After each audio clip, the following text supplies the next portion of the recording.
네, 교육원 출근할 때 아침에 이제 전철을 타러 지하철역에 가거든요. 그럼 보통 이제 시간을 맞춰서 가잖아요. 보통 이제 나가는 시간이 늘 비슷해요. 뭐 1분, 2분 차이지, 뭐 일찍 나가는 법도 없고, 그렇다고 뭐 늦게 나가는 법도 없고, 이제 그렇습니다. 근데 제일 안타까울 때가 언제냐면, 막 달려서, 이제 얼마 안 남았거나 막 달려서 계단 딱 내려갔는데, 전철 문이 탁 닫히는 거야. 그럼 엄청 막 허무해요.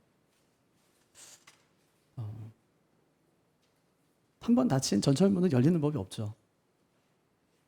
또 한 번 출발한 그 전철은 올라탈 방법이 없어요.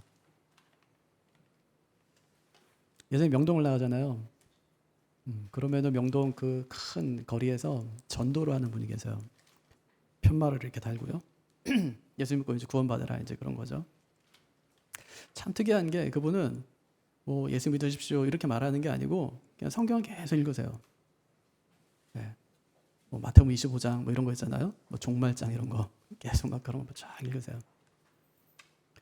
근데 언뜻 이제 그걸 들으면서 느낀 생각이 뭐냐면 마치 저분이 하는 일이 왜 지하철에서 안내 방송하죠. 앞으로 3분 뒤에 무슨 행 열차가 도착할 예정입니다 하는 것처럼요. 그런 느낌이었어요. 마치 안내 방송하는 사람처럼 반드시 주님께서 오십니다. 마지막 때는 심판이 있습니다. 예수 믿으십시오 하는 그 이야기가, 그 얘기를 듣고요. 어떤 사람은 너무 늦게 와서 문이 닫힌 다음에 문 좀 열어주세요 하고 하는 사람들이 있을 수 있겠다는 생각이 드는 거예요. 제가 어느 영화를 보니까 그 도둑이 이런 말을 해요. 지옥은 나랑 어울리지. 어차피 천국엔 아는 사람도 없고, 아는 사람이 없어 자기 천국 갈 뭐 필요도 없고, 뭐 가고 싶지도 않고 이제 그런 얘기거든요. 근데 그 영화의 그 도둑이 가끔 교회 가서 기도를 해요. 그리고 하는 말이, 예수님 십자가에 달리셨을 때 그 좌우편에 강도가 달리잖아요. 그것처럼 자기도 예수님과 친하대요. 예수님과 친하대요. 근데 그가 한 가지 모르는 사실이 있었어요. 나는 예수님과 친하지 하고 얘기했지만 천국에는 아는 사람이 없으니 그렇게 이야기하거든요. 천국에는요, 딱 한 사람만 알면 돼요. 예수님이에요. 천국에는 많은 지인이 필요 없어요. 나중에 우리가 이제 천국 가면 같이 만나겠죠? 그것 때문에 행복할까요? 물론 행복하죠. 다행이고요. 가서 만나야죠. 네, 다행이고요. 하지만 천국에는 우리가 있기 때문에, 우리 가족이 있기 때문에, 우리 형제가 있기 때문에 가야 되는 곳이 아니에요. 그 사람이 있기 때문에 갈 수 있는 것도 아니고요. 가고 싶어 해서도 안 되는 곳이에요. 천국 그냥 지인 딱 한 사람만 있으면 되는 거예요. 그분이 누구세요? 우리 예수님이세요. 도둑이 몰랐던 것이 바로 그 한 가지 사실이었어요. 제가 어릴 때 있잖아요. 어릴 때 늘 그랬잖아요. 제가 아침에 이제 딱 일어나면 늘 하는 기도가 뭐였냐면, 하나님 오늘도 한 영혼에게 복음을 전할 수 있도록 해주십시오. 늘 그러고 이제 아침에 깬 거예요. 학교 갈 때도 늘 그렇게 기도하면서 갔어요. 오늘도 하나님 한 사람에게, 한 친구에게 꼭 복음을 전할 수 있도록 해주십시오. 근데 제가 가가지고 이제 물어보면 되게 이제 불편하게 생각하니까 저한테 물어보게 해주세요. 제가 이제 목사 아들인 거 다 알거든요. 그러니까 물어봐요. 교회에 대해서 물어보고, 예수님에 대해서 물어보고, 근데 둘이 있을 때 물어봐요. 그리고 항상 이제 그 대답을 해주고 나서 하나님께 감사했어요. 하나님 오늘도 한 영혼 만나게 주셔서 감사합니다. 또 어떤 친구에게 전도를 한번 했었어요. 예수님께서 우리 죄를 위해서 죽으셨다고. 그때 그 친구 대답이 뭐냐면, 나는 예수님 누군지 모르는데? 첫 번째. 두 번째, 내가 그분께 내 죄를 용서해달라고 요청해보지도 않았는데? 두 번째. 세 번째, 그런데 예수 안 믿으면 지옥 간다고? 그게 말이 돼? 이 말이었어요. 자기 예수님 누군지도 몰라요. 한 번도 자기 죄를 때문에 주님 앞에 용서해달라고 요청해 본 적도 없어요. 그런데 결론이 뭐냐면, 그분은 안 믿는다고 지옥에 간다고 하는 것은 부당하지 않냐는 얘기예요. 정당하죠? 정당한 의문이었어요. 맞는 얘기예요. 근데 희한한 것은 뭐냐면, 이렇게 예수님이 누군지도 모르는데, 만나본 적도 없는데 예수님을 사랑하는 사람들이 있다라는 것입니다. 베드로전서 1장 8절에 보면 예수를 너희가 보지 못하였으나 사랑하는도다. 그렇게 말씀해요. 못 봤어요. 그런데 사랑해요. 어떻게 설명할 수 있어요? 은혜죠. 하나님께서 은혜로 그와 함께 하신 것입니다. 한 번도 본 적이 없는데 그 사람에 대해서 알 수는 있어요. 갈릴레오 여러분 보셨어요? 아니요. 뉴턴 보셨습니까? 못 봤어요. 칼빈 보셨어요? 루터는 보셨나요? 아니요. 못 봤어요. 근데 알 수는 있어요. 근데 한 번도 보지 못했는데 그 사람을 사랑하는 것은 있을 수 있는 일이 아닙니다. 거의 불가능한 일이고 만약에 사랑한다면 그것이 기적이에요. 근데 우리는 주님을 한 번도 본 적이 없어요. 그래서 어릴 때 제일 억울했던 게 뭐냐면 자꾸만 보여달라는 거예요. 하나님 보여달라고. 친구한테 전도하면 늘 하나님 보여달라는 거예요. 그럼 믿겠다는 거죠. 자기는 부처 믿으니까 언제든 네가 차비만 되면 언제든 나는 보여줄 수 있다고 얘기했어요. 억울했어요. 우리는 왜 하나님의 형상이 없을까? 하나님께서 그냥 쫙 나타나셔가지고 내가 하나님다 이렇게 했으면은 뭐 설명하기도 좋고 믿기도 좋을 텐데 왜 하나님께 형상을 우리에게 두지 않았을까? 이게 제가 초등학교 5학년 때 했던 고민이에요. 볼 수 없는데 믿을 수 있다는 것은 그건 참 기적이고 하나님의 은혜로밖에는 설명할 수 없다는 것입니다. 목회하다 보니까 참 많은 사람들을 만나요. 요즘에는 참 한국 교회가 이제 건강해져요. 그래서 이제 교회가 교회를 개척하는 경우가 되게 많이 생기거든요. 우리 교회처럼 이제 분립하는 교회들이 많이 생겨지게 된 거예요. 우리 교회에 참 많이 있어요. 그런 교회들이. 그러면 그 교회들이 분립을 할 때 항상 찾는 교회가 우리 교회입니다. 항상 많이 와요. 문의도 많이 오고, 그래서 뭐 자료도 주고, 우리 교회에서 구경도 하고, 얘기도 듣고, 그러고 이제 가요. 그러면서 오시는 분들마다 저한테 첫 마디가 뭔지 아세요? 목사님 얘기 많이 들었습니다. 그거요. 목사님 얘기 많이 들었어요. 그래요. 우리 교회에 대한 소문이 잘 났더라고요. 제가 그래요. 아마 그 중에 절반은 다 아닐 거라고. 무슨 얘기 들었는지 모르지만. 우리가요, 하나님을 알되, 대통령을 알듯이, 아니면 연예인을 알듯이, 그렇게 하나님을 알면 안 됩니다. 만약에 그렇게 안다면, 나중에 주님께로부터 이런 대답을 들을 거예요. 내가 너희를 도무지 알지 못하니.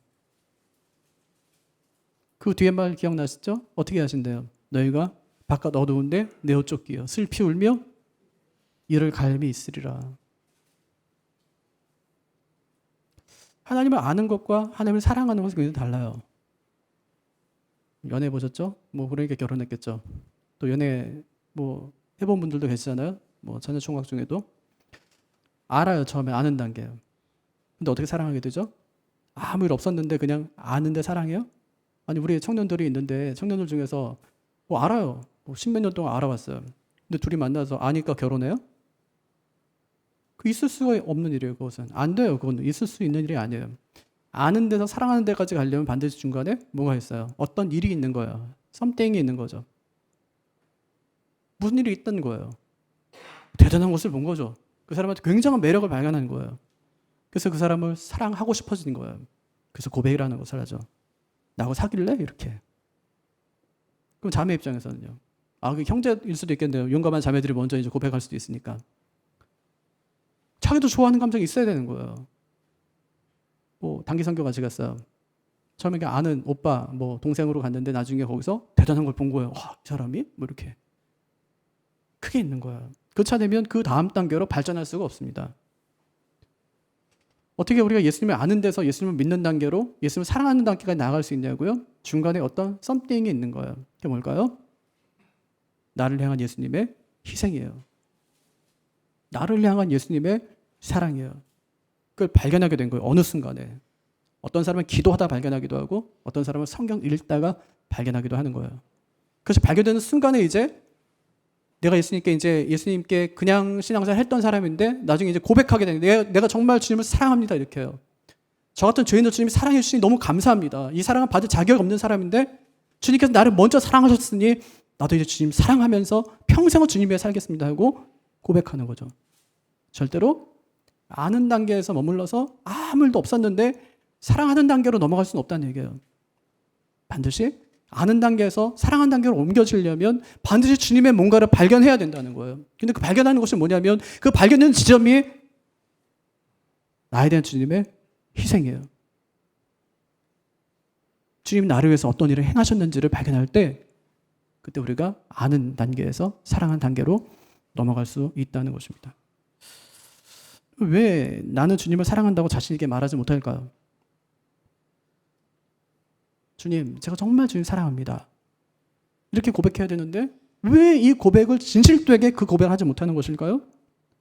아직까지 나를 향한 주님의 그 희생을 깨닫지 못했기 때문에 그렇습니다. 이 희생을 깨닫되면 두 가지 반응이 나타나요. 첫째, 회개합니다. 둘째, 맡겨요. 내 모든 것을 맡겨버려요. 던져버려요. 주님 앞에. 자신을 던져버리는 거예요. 내 생애를 다 던져요. 생명까지 던져요. 내게는 모든 것이 하나님의 것이라고 고백하며 주님 앞에 나아가는 것이죠. 여러분 그러셨나요? 주님 만나셨을 때 그러셨나요? 다행이에요. 저도 그랬어요. 천국은 누구에게나 열려 있습니다. 근데 천국에 들어갈 필요를 누가 느끼냐? 누가 느낄 것 같아요? 죄인들이에요. 의인이 아니라 죄인들입니다. 그래서 주님께서는 내가 의인을 부르러 온 것이 아니다. 죄인을 불러서 뭐 하겠다는 거예요? 회개시키러 왔노라. 그렇게 주님께서 말씀하셨어요. 여러분 죄인인가요? 정말 다행이에요. 죄인이라고 깨닫는다면 참 다행입니다. 그럼 구원은 하나님께서 주시는 선물입니다. 선물이기 때문에 강요할 수 없어요. 선물이 강요되는 순간에 그건 선물이 아니라 뇌물이 되는 것입니다. 하나님께서는 우리에게 구원을 선물로 주기를 원하세요. 하지만 받는 자가 원치 않으면 아무리 주려고 해도 절대로 줄 수 없는 것이 선물이기도 합니다. 애들 갖다가 키우다 보니까요. 어른들이 예쁘다고 용돈을 줄 때가 있어요. 애들이 예쁜 게 아니라 절 보고 주는 거라고 저는 늘 생각해요. 그러면 이제 아이들이 이제 뭐 반응이 여러 가지잖아요. 좀 뻔뻔한 애는 감사합니다 하고 얼른 달려가서 이제 받고, 또 어떤 애들은 그냥 뒤에서 이제 뭐 못 받아가지고 그냥 있는 아이들 있을 수 있잖아요. 근데 아무리 주려고 해도 그 돈 안 받으려고 자금 빼면 그 아이가 줄 수가 없어요. 근데 안 받고 싶은 게 아니라 부끄러워서 못 받는 거죠. 못 받았으니 나중에 그 집에 온 거예요. 화가 나지 그러면. 나도 받아야 되는데 그걸 못 받았으니까.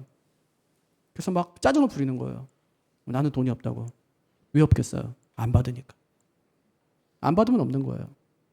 선물이 바로 그렇다는 것입니다. 아무리 사람이 주려고 해도 받지 않겠다고 계속 거절하면 그 선물은 절대로 받을 수가 없다는 것입니다. 그래서 주님께서는 원하는 자는 값없이 생명수를 받으라. 원하는 자는 값없이 생명수를 받으라. 계시록 22장에서 주님께서 그렇게 말씀하십니다. 여러분 구원에 있어서 가장 중요한 것은 내게 원함이 있느냐 하는 거예요. 내게 원함이 있느냐. 내가 정말 구원받고 싶어 하느냐 하는 것입니다. 내가 정말 구원받은 하나님의 자녀가 되고 싶으냐 하는 것입니다. 이런 마음만 생기면 나머지는 금방 풀려지게 되는 거예요. 그럼 이제 어떻게 하면 될까요? 사도행전 2장 38절과 40절을 보면 베드로가 이르되 너희가 회개하여 각각 예수 그리스도의 이름으로 세례를 받고 주의 사함을 받으라. 그리하면 성령의 선물을 받으리니. 성령의 선물을 받는데요. 그 성령의 선물이 뭘까요? 40절에 너희가 이 패역한 세대에서 구원을 받으리라. 그렇게 말씀하세요. 무슨 말이에요? 회개하면 뭐 받는데요? 죄사함을 받는데요. 죄사함을 받으면 뭐 받는데요? 구원을 받는다. 그렇게 말씀하시는 거예요. 어디서부터 시작하죠? 구원이 회개에서부터 시작하는 거예요. 회개는 누가 해주는데요? 각각 회개하라고 말씀하세요. 너희가 각각 이렇게 해요. 단체로 회개하고 단체로 구원받는 거 안 되다 그렇게 말씀하시는 거죠. 각각 이렇게 말씀하세요. 에스겔서에는 뭐라고 말하죠? 하나님께서 묻겠대요. 죄를 묻는데 아들의 죄는 아들에게 묻고 아버지의 죄는 아버지에게 묻겠다고 하나님께서 말씀하세요. 각각 회개하고 죄 사함을 얻으라는 거예요. 그리하면 구원을 얻겠다. 이제 그렇게 말씀하시는 것이죠. 구원이 회개로부터 시작하는 것입니다. 그래서 진실로 회개하는 자리가 구원의 선물을 받는 자리임을 꼭 명심하시기를 바라요. 제가 중요한 얘기 하나 할게요. 꼭 잊지 마세요. 구원 받는 방법은 따로 없어요. 하나님이 주시면 얼른 받는 거예요. 구원 받는 방법은 따로 없어요. 하나님이 주시면 얼른 받는 거예요. 감사합니다. 얼른 받는 것입니다. 누가 은혜가 오는 길을 막고 있어요? 마귀가 그렇습니까? 옆에 사람이 은혜가 오는 길을 막 차단하고 나로 하여금 은혜 받지 못하게 막 만드는 거예요? 절대 그렇지 않아요. 은혜를 가로막고 있는 것은 내 자신이에요. 나 자신. 누가복음 18장을 보면 아주 여러분 이제 들어보면 알 거예요. 굉장히 중요한 장인데 예수님께서 예루살렘으로 가시는 길에 여리고를 지나게 됐어요. 가장 먼저 누구를 만나냐면 한 맹인을 만나는 거예요. 사람들이 몰려들기 시작했어요.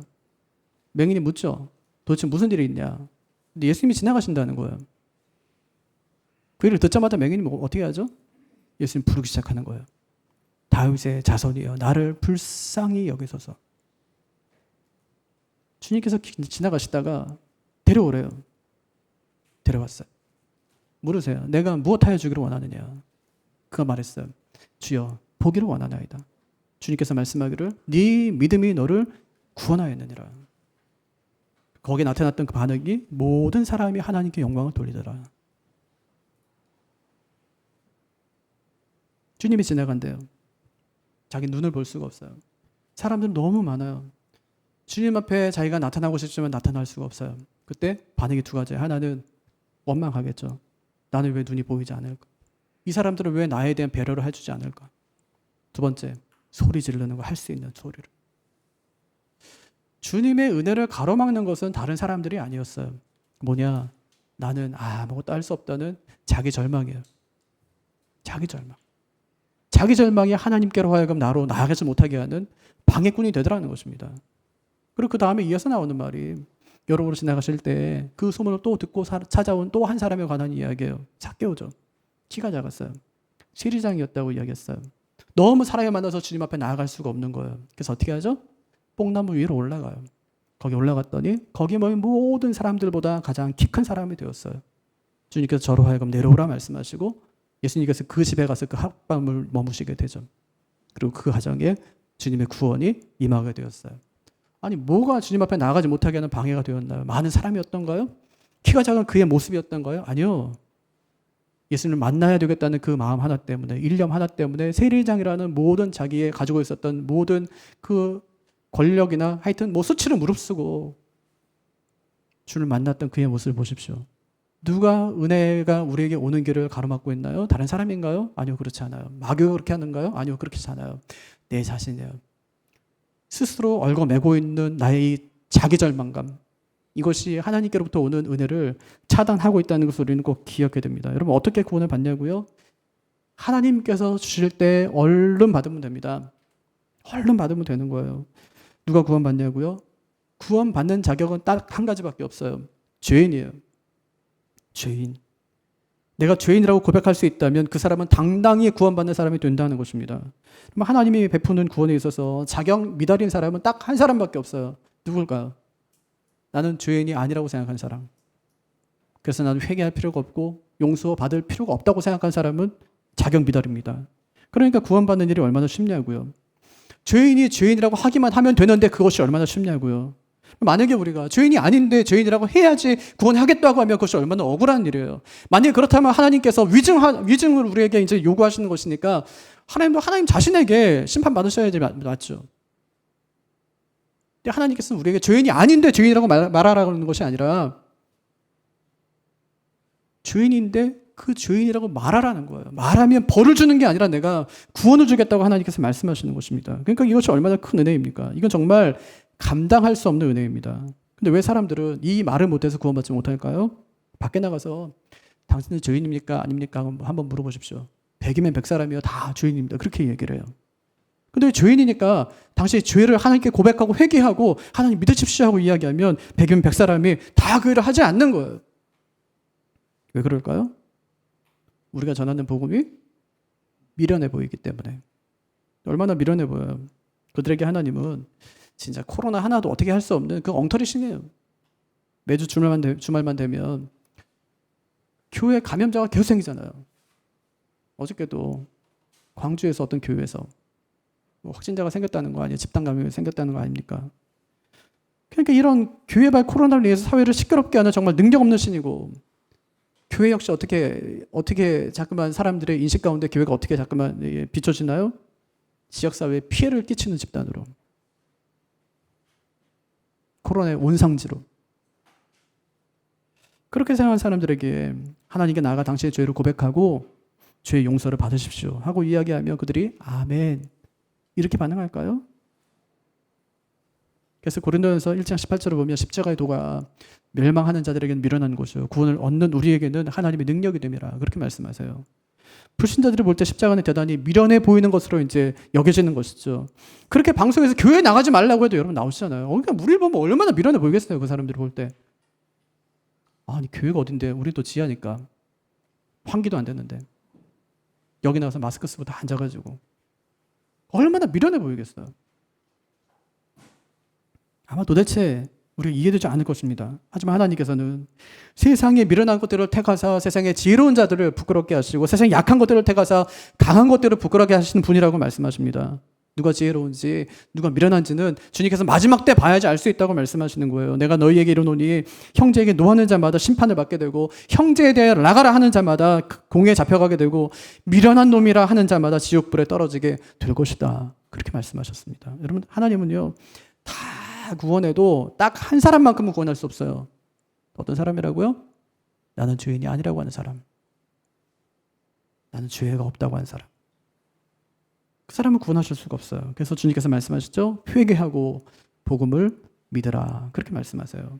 이것 외에 구원을 얻을 다른 방법이 없기 때문에 그렇습니다. 여러분, 누가 하나님의 구원을 받습니까? 나는 죄인입니다 하는 그 사람이 구원을 받습니다. 이 자격으로 하나님께 나가 회개하고 용서받았다면 우리는 하나님의 자녀가 되는 권세를 입은 것입니다. 엄청난 감사죠. 아니, 도대체 뭘 가지고 감사하시려고 그래요? 뭘 가지고? 코로나 오고 나니까 뭐 다 무너졌잖아요. 남은 게 없잖아요. 뭘 가지고 도대체 감사하겠습니까? 뭘 주시면 감사하겠습니까? 예수님 때문에 감사하는 분들이 꼭 되시기를 바랍니다. 정말요. 그 예수님 때문에 감사하세요. 내가 구원받았다는 사실 때문에 감사하는 분들이 꼭 되시기를 바랍니다. 다시 한번 말하지만요. 아무리 좋은 선물이라도요. 받지 않으면 그건 절대로 줄 수가 없어요. 강요된 선물은 뇌물이기 때문에. 하나님께서 우리에게 구원을 선물로 주셨지 뇌물로 주지 않았습니다. 만약에 하나님께서 이 구원을 뇌물로 주셨다면 우리는 구원의 볼모로 잡혀가지고 하나님께 늘 뭘 해야 돼요. 뇌물 받아보셨나요? 뇌물 왜 주죠? 잘 봐달라고. 하나님께서 우리에게 구원을 선물로 주셨다면 그것은 누리라고 주신 것입니다. 얼마나 감사한 일이에요. 오늘은 첫 열매로 하나님께 감사하는 맥주절입니다. 여러분, 어떤 감사의 제목을 갖고 나오셨어요? 감사헌금 드리면서 혹시 그 감사헌금에 어떤 감사의 제목들을 담으셨습니까? 지난 6개월 하나님의 은혜로 살게 해주시니 감사합니다. 코로나로 인해서 많이 고통들을 받지만 그래도 건강 지켜주시니 감사합니다. 아이들 학교에 안 가고 집에 있는 거 좀 힘들지만 그래도 이 아이들과 가정에서 함께 시간을 많이 보낼 수 있게 해주시니 감사합니다. 이런 감사들이 있을 수 있잖아요. 그래서 제가 생각해 보니까 코로나가 모든 걸 다 빼앗아가고 나니까 정말 중요한 것들만 남았어요. 정말 중요한 것 뭐죠? 4가지. 가정, 학교, 직장, 교회. 그 외의 것이 없어요. 전부 우리 일상에서 가장 중요한 것들만 딱 남더라고요. 정리가 뭘로 하나로 되는지 아세요? 딱 가정 하나로 되더라고요. 가정 하나로. 그래서 때로는 가정이 학교가 되고 직장도 되고 교회도 돼요. 부모가 가정에서 학교에서 아이들을 가르치는 그 선생님 역할도 해야 되고 예배 인도자 역할도 해야 되고 성경 교사의 역할도 지금 하고 있습니다. 그동안 남편이 직장에서 어떤 일을 하면서 지내는지 잘 몰랐었는데 이번 기회에 그가 얼마나 치열하게 살고 있는지도 알게 되었다는 것입니다. 여러분 생각해보면 감사하죠. 코로나로 인해서 모든 것이 다 멈춘 줄 아는데 오히려 코로나로 인해서 중요한 것이 무엇인지가 드러나게 된 것입니다. 애들 공부가 중요하던가요? 우리 어릴 때 부모님들이 그랬어요. 아프잖아요, 아침에? 그럼 학교 가기 싫잖아요. 엄마 아파 그러면은 학교 가서 죽으래요. 학교 가서 죽으래. 학교 가서 죽어! 뭐 이렇게 했었어요. 요즘에 이제 코로나가 막 극성을 부리니까 많은 부모들이 뭐라고 하냐면 애들 학교 좀 보내지 말자요, 애들. 그까지 공부가 중요하냐고. 애들 건강이 중요하지. 중요한 게 문제가 드러난 거예요. 직장도 마찬가지죠. 그 전에 그냥 남편이 돈 안 벌어오면 큰일 날 줄 알았어요. 근데 남편이 아프면 그러다 죽으면 이거 조심해야 되겠구나. 돈이 중요한 게 아니라 공부가 중요한 게 아니라 사람이 중요하다는 것을 코로나가 우리에게 다시 한번 일깨워 준 것이죠. 올해 우리 교회도 좋은 일들이 많이 있었습니다. 교육관 리모델링 잘 마쳤죠. 또 예배당 등기도 지난주에 다 잘 이전이 되었어요. 근데 이 두 가지가 지난 5년간 우리 교회 수건 사업과도 같은 그런 일이었습니다. 근데 이 두 가지가 코로나 기간 중에 이루어졌어요. 얼마나 큰 감사예요. 이렇게 감사의 조건들을 따져보면 감사의 끝이 없더라고요. 그런데 우리가 정말 감사해야 될 것이 무엇입니까? 주님 때문에 감사한 거예요. 주님 때문에 감사한 것입니다. 그래서 오늘 말씀 6절에서도 우리가 예수를 주로 받았으니 그렇게 말씀하시죠. 어떻게 하라는 거예요? 7절에서 감사함이 넘치게 하라 그렇게 말씀하시죠. 다른 게 감사한 것이 아닙니다. 주님을 내 인생의 주인 삼은 것이 감사하고 그분을 믿고 믿음에 굳게 선 것이 그것이 감사하다는 것입니다. 제가요 참 안타깝게 생각하는 것이 하나 있어요. 청년들 중에 결혼하기 전에는 참 열심히 예수 믿어요. 예수님도 만나고요. 술에 나가서 열심히 기도하고 밤을 지새우고 눈물 흘리고 찬송하고 그랬던 청년들이 결혼하고 나면 신앙에서 떠나는 거예요. 원래 그럼 믿음이 없어서 그랬냐? 아니요. 정말 그 청년 때는 엄청 뜨겁게 그 시간대를 보냈어요. 주일학기 교사도 하고요. 찬양팀도 하고 찬양대도 하고 봉사도 많이 했었어요. 왜 근데 그런 일이 벌어질까 하는 것이죠. 왜? 믿음이 없었나? 가짜였나? 그때 기도 그것은 진짜 다 거짓말이었나? 그때 눈물은 그럼 다 악어의 눈물이었나? 많은 생각을 해야 됐어요. 근데 제가 오늘 말씀 묵상하면서 한 가지 사실 깨달은 사실이 하나 있어요. 왜 그런 일이 벌어지나? 세 가지 이유 때문이에요. 첫째는 어느 순간엔 뜨겁게 신앙생활을 했는지 모르지만 끝까지 그분 안에 살지는 않았던 거예요. 두 번째는 주님께 뿌리박지 않고 거기서 세움을 입지 않은 까닭에 믿음 위에 굳게 서질 못했던 거예요. 세 번째는 살면서 주님 앞에서 늘 감사함으로 살지 않았던 거예요. 믿음이 없던 게 아니에요. 믿음이 있었어요. 그런데 중심을 완전히 주님께 옮겨놓지는 않았던 거예요. 그러니까 흔들려요. 그러니까 힘든 일이 생기면 어떻게 하죠? 아, 내가 교회 안 가서 그런가? 내가 기도하지 않아서 그런가? 생각해요. 다시 교회를 언젠가 가야지 하고 생각하는 거예요. 그렇게 살다 오신 분들 계시죠? 네, 처음에 열심히 믿다가 중간에 결혼하고 나서 애 낳고 막 이러다가 바빠가지고 핑계죠.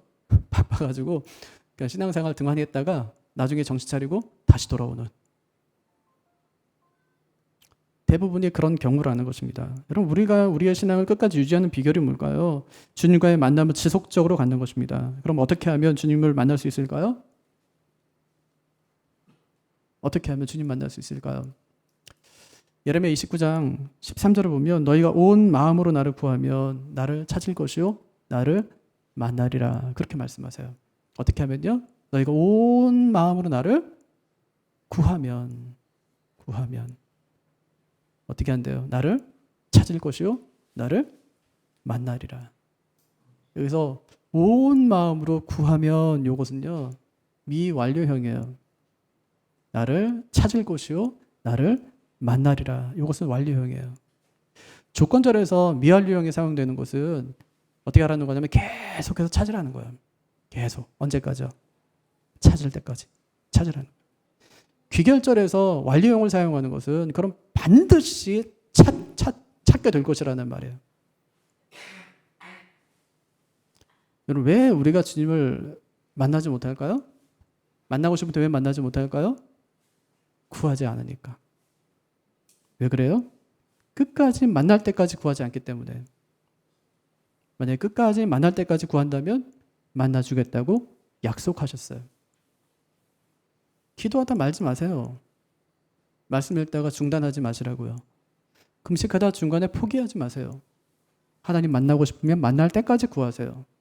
하나님은 우리를 만나고 싶어 하는 분이세요. 하나님이 살아계시기 때문에 우리가 교제하고 싶은 분이세요. 살아있는데 교제가 없다. 불행하죠. 혼자 산다. 이건 진짜 불행한 거예요. 하나님께 본인 스스로가 불행을 원치 않으세요. 하나님께 사람을 만드실 때 짐승과 다른 것은 뭐냐면 교제하기 위해서 우리를 이 땅에 만드신 거니까요. 만나기를 원하세요. 하나님께서 원하세요. 죄인이요 괜찮아요. 죄인 오라는 거예요. 의인 필요 없다는 거예요. 원래 의인이 없으니까. 내가 모든 사람 다 만나기를 원한다고 말씀하셨어요. 근데 왜 안 가냐? 왜 찾지 않느냐? 만날 때까지 우리가 구하지 않기 때문에 그렇다. 이제 그렇게 하나님께서 말씀하십니다. 약은요, 사람을 차별하는 법이 없어요. 감기 걸리잖아요. 그럼 남녀노소 빈부 귀천 따지지 않고 누구든지 먹기만 하면 낫습니다. 마찬가지예요. 하나님께서는 절대 사람을 가리지 않으십니다. 누구든지 회개하면 용서함을 받고 하나님의 자녀가 되고 누구든지 하나님을 구하면 하나님을 만날 수 있다고 말씀하십니다. 구하십시오. 하나님 저 좀 만나 주십시오 하고 구하십시오. 기도하다 안 되면 말씀 읽으십시오. 로마서 한번 읽어보세요. 한 2000번쯤 읽어보세요. 미쳤지. 벌써 진리네. 2000번, 200번도 어렵고 20번도 어려운데 만날 때까지 하나님께서 나에게 말씀하실 때까지 한번 읽어보시라고요. 어떤 일이 벌어지는지, 이 말씀이 정말 생명인지 아닌지 한번 읽어보시라고. 읽는 건 할 수 있잖아요. 눈이 있으니까. 읽는 게 힘들면 들어보십시오. 하나님 말씀을 들어보십시오. 그 말씀 자체를 한번 들어보십시오. 설교 아니라 하나님 말씀 자체를 원 메시지를 한번 들어보시라고요. 그 말씀 통해서 말씀하시는 그 하나님을 한번 경험해 보시라고요. 하나님이 정말 살아계신지 안 살아계신지. 살아계신다면 만나 주실 거 아니에요. 만나 주셔야 내가 하나님 앞에서 살아갈 수 있을 거 아닙니까? 만나야죠. 아니 안 만나는데 어떻게 결혼을 해요? 만나야지. 만나야죠. 저 좀 만나 주십시오. 구하면 찾을 것이요 만날 것이라고 말씀하십니다. 그 하나님 꼭 만나고 그 안에서 기쁨과 소망을 누리는 분들이 꼭 되시기를 바랍니다. 여러분 이것이 은혜고 감사해요. 어거스틴이 이런 말을 했습니다. 금이 없어도 금을 사랑할 수는 있지만 하나님이 없으면 하나님을 사랑할 수 없다. 돈 없지만 돈 사랑하시죠? 근데 하나님이 없으면 절대로 하나님을 사랑할 수 없어요. 누가 하나님을 사랑할 수 있냐? 하나님이 있는 사람이에요. 아, 나 구원받을 수 있을까? 이 사람은 구원받을 수 있어요. 아, 하나님 뭐 계신 양이 잘 모르겠는데 하나님 내가 좀 만나고 싶은데 가능성 있어요. 다른 것 때문에 하는 감사가 아니라 정말 우리 예수님 때문에 하는 감사가 우리 안에서 넘쳐나게 되기를 바랍니다. 정말 우리는 어느 때보다 어려운 시기를 지나가고 있는데 지난주 말씀 기억나시나요? 이사야서 45장 3절 말씀. 이 고난의 때에 하나님께서 뭘 숨겨놨대요? 보화. 고난의 때에 보화를 숨겨놓으셨답니다. 그 보화가 뭘까요? 돈일까요? 뭐 재화일까요? 그것이 아니라 예수 그리스도예요. 고난의 때에 예수님 꼭 발견하시고 그 안에서 누리는 기쁨과 소망을 누리며 살아가시기를 바랍니다. 그 보화를 발견한 사람의 고백이 오늘 읽은 말씀이에요. 한번 다 같이 한번 이 말씀을 읽고 오늘 말씀 마치도록 하겠습니다. 같이 읽어볼까요? 그러므로 너희가 그리스도 예수를 주로 받았으니 그 안에서 행하되 그 안에 뿌리를 박으며 세움을 받아 교훈을 받은 대로 믿음에 굳게 서서 감사함을 넘치게 하라. 아멘. 다 같이 자리에서 일어나셔서 우리 함께 찬양하도록